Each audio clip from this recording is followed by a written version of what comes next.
ರಾಜಸ್ಥಾನದ ಅರವಳಿ ಪರ್ವತಗಳ ಮಧ್ಯೆ ಒಂದು ಕೋಟೆ ಇದೆ. ಅದರ ಹೆಸರು ಪಾನಗಡ ಕೋಟೆ. ಈ ಕೋಟೆಯ ಮುಖ್ಯ ದ್ವಾರದಲ್ಲೇ ಒಂದು ವಿಚಿತ್ರ ವಾರ್ನಿಂಗ್ ಇದೆ. ಅದೇನಂದ್ರೆ ಸೂರ್ಯಾಸ್ತದ ನಂತರ ಈ ಕೋಟೆಯೊಳಗೆ ಪ್ರವೇಶ ನಿಷೇಧ.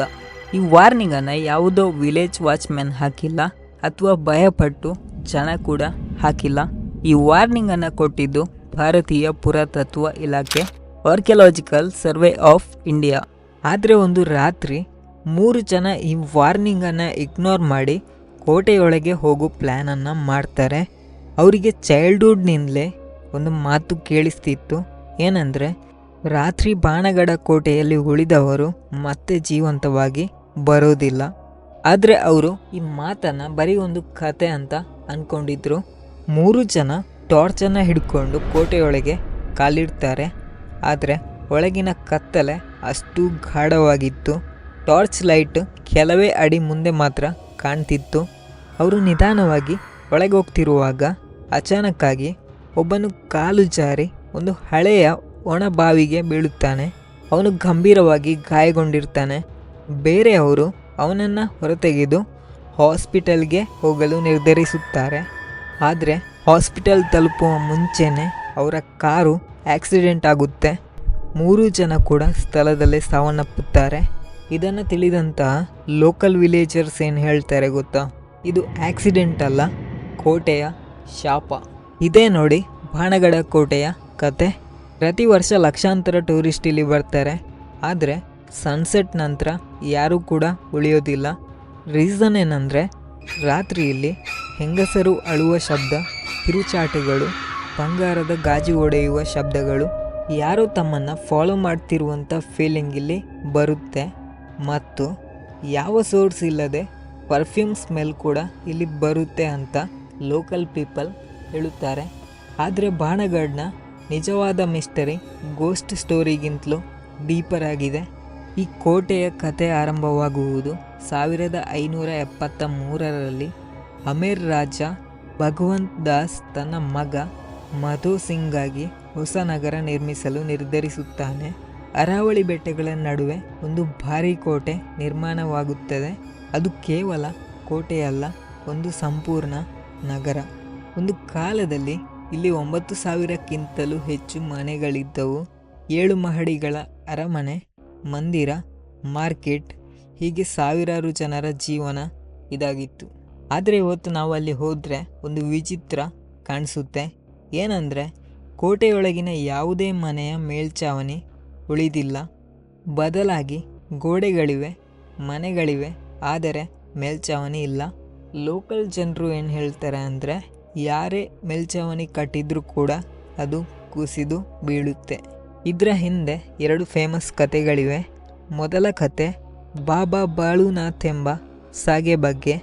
ಮಾಧವ್ ಸಿಂಗ್ ಕೋಟೆ ಕಟ್ಟಲು ಪರ್ಮಿಷನ್ ಕೇಳಿದಾಗ ಆ ಸಾಗೆ ಅಂದರೆ ಬಾಬಾ ಬಾಳುನಾಥ್ ಒಂದು ಕಂಡೀಷನನ್ನು ಇಟ್ಟಿದ್ದ. ಅದೇನೆಂದರೆ ಕೋಟೆಯ ನೆರಳು ನನ್ನ ಮನೆ ಮೇಲೆ ಬೀಳಬಾರದು. ಮೊದಲಿಗೆ ರಾಜ ಆ ಮಾತನ್ನು ಪಾಲಿಸಿದ್ದ. ಆದರೆ ನಂತರ ಕೋಟೆಯನ್ನು 7 ಫ್ಲೋರ್ಗೆ ವಿಸ್ತರಿಸಲಾಯಿತು. ಆಗ ನೆರಳು ಬಾಬಾ ಬಾಳುನಾಥ್ ಮನೆ ಮೇಲೆ ಬೀಳುತ್ತೆ. ಇದೇ ಶಾಪಕ್ಕೆ ಕಾರಣ ಅಂತ ಜನ ಹೇಳ್ತಾರೆ. ಎರಡನೆಯದು ತಾಂತ್ರಿಕ್ ಸಿಂಗಿಯ ಬಗ್ಗೆ ಇರುವಂತಹ ಟೆರಿಫೈಯಿಂಗ್ ಕತೆ. ಅವನು ಬ್ಲ್ಯಾಕ್ ಮ್ಯಾಜಿಕಲ್ಲಿ ಎಕ್ಸ್ಪರ್ಟ್ ಆಗಿದ್ದ. ಪ್ರಿನ್ಸಸ್ ರತ್ನಾವತಿಯ ಸೌಂದರ್ಯಕ್ಕೆ ಮರುಳಾಗಿದ್ದ. ಆದರೆ ಪ್ರಿನ್ಸಸ್ ಅವನನ್ನು ಒಪ್ಪೋದಿಲ್ಲ ಅನ್ನೋದರ ಬಗ್ಗೆ ಅವನಿಗೆ ಅರಿವಿತ್ತು. ಇದನ್ನು ತಿಳಿದಂಥ ಅವನು ಬ್ಲ್ಯಾಕ್ ಮ್ಯಾಜಿಕ್ಕನ್ನು ಬಳಕೆ ಮಾಡ್ತಾನೆ. ಒಂದು ದಿನ ಪ್ರಿನ್ಸಸ್ ಪರ್ಫ್ಯೂಮ್ ಶಾಪ್ಗೆ ಹೋದಾಗ ಅವನು ಪರ್ಫ್ಯೂಮ್ ಬಾಟಲ್ ಮೇಲೆ ಬ್ಲ್ಯಾಕ್ ಮ್ಯಾಜಿಕ್ಕನ್ನು ಮಾಡಿರ್ತಾನೆ. ಆ ಪರ್ಫ್ಯೂಮನ್ನು ಬಳಸಿದ ತಕ್ಷಣ ಪ್ರಿನ್ಸಸ್ ತನ್ನ ಕಂಟ್ರೋಲ್ಗೆ ಬರುತ್ತಾಳೆ ಅನ್ನೋ ಪ್ಲ್ಯಾನ್ ಆಗಿರುತ್ತೆ. ಆದರೆ ಪ್ರಿನ್ಸಸ್ ರತ್ನಾವತಿ ಈ ಟ್ರಿಕ್ಕನ್ನು ಅರ್ಥ ಮಾಡಿಕೊಂಡಿರ್ತಾಳೆ. ಪರ್ಫ್ಯೂಮ್ ಬಾಟಲನ್ನು ಒಂದು ದೊಡ್ಡ ಕಲ್ಲಿನ ಮೇಲೆ ಎಸೆಯುತ್ತಾಳೆ. ಆ ಬ್ಲ್ಯಾಕ್ ಮ್ಯಾಜಿಕ್ ಪ್ರಿನ್ಸಸ್ ಮೇಲೆ ಅಲ್ಲ, ಆ ಕಲ್ಲಿನ ಮೇಲೆ ಪ್ರಭಾವ ಬೀರುತ್ತೆ. ಆ ಕಲ್ಲು ರೋಲಾಗಿ ಸಿಂಗಿಯ ಮೇಲೆ ಬಿದ್ದು ಅವನು ಸಾಯುತ್ತಾನೆ. ಸಾಯುವ ಮುಂಚೆ ಅವನು ಒಂದು ಶಾಪವನ್ನು ಕೂಡ ಕೊಡುತ್ತಾನೆ. ಅದೇನೆಂದರೆ ಈ ಸಂಪೂರ್ಣ ಕೋಟೆ ನಾಶವಾಗುತ್ತದೆ. ಮುಂದಿನ ವರ್ಷ ಯುದ್ಧ ನಡೆಯುತ್ತೆ. ಇದರ ಜೊತೆಗೆ ಪ್ರಿನ್ಸೆಸ್ ರತ್ನಾವತಿ ಕೂಡ ಸಾಯುತ್ತಾಳೆ. ಆದರೆ ಇಲ್ಲಿ ಒಂದು ಶಾಕಿಂಗ್ ಟ್ವಿಸ್ಟ್ ಇದೆ.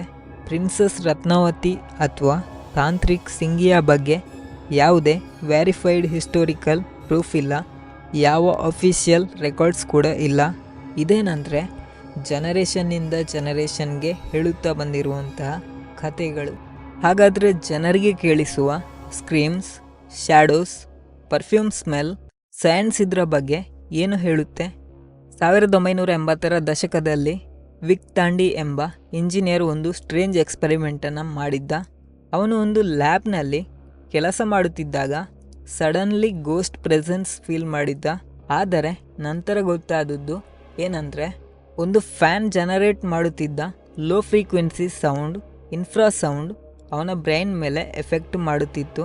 ಹ್ಯೂಮನ್ ಇಯರ್ಸ್ಗೆ ಕೇಳಿಸಿದಂತಹ ಸೌಂಡ್ ವೇವ್ಸ್, ಆದರೆ ಬಾಡಿ ಫೀಲ್ ಮಾಡಬಲ್ಲ ಫ್ರೀಕ್ವೆನ್ಸೀಸ್. ಇವುಗಳೇ ಮೇಯ್ನ್ ಆಗಿ fear, someone watching feeling create ಮಾಡುತ್ತೆ. ಅದೇ ಫೆನಾಮೆನನ್ ಬಾಣಗಡದಲ್ಲೂ ಇರಬಹುದು ಅಂತ ಸೈಂಟಿಸ್ಟ್ ಹೇಳುತ್ತಾರೆ.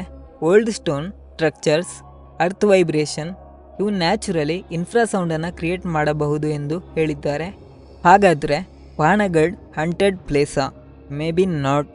ಆದರೆ ಒಂದು ಥಿಂಗ್ ಶ್ಯೂರ್ ಇದೆ, ಹ್ಯೂಮನ್ ಮೈಂಡ್ಗೆ ಫಿಯರ್ ಮತ್ತು ಮಿಸ್ಟರಿ ಕಂಬೈನ್ ಆದಾಗ ಆರ್ಡಿನರಿ ಪ್ಲೇಸ್ ಕೂಡ ಸೂಪರ್ ನ್ಯಾಚುರಲ್ ಅನ್ನಿಸಬಹುದು. ಗೋಸ್ಟ್ ಆರೆಂಟ್ ರಿಯಲ್, ಆದರೆ ಫಿಯರ್ ಈಸ್ ವೆರಿ ರಿಯಲ್.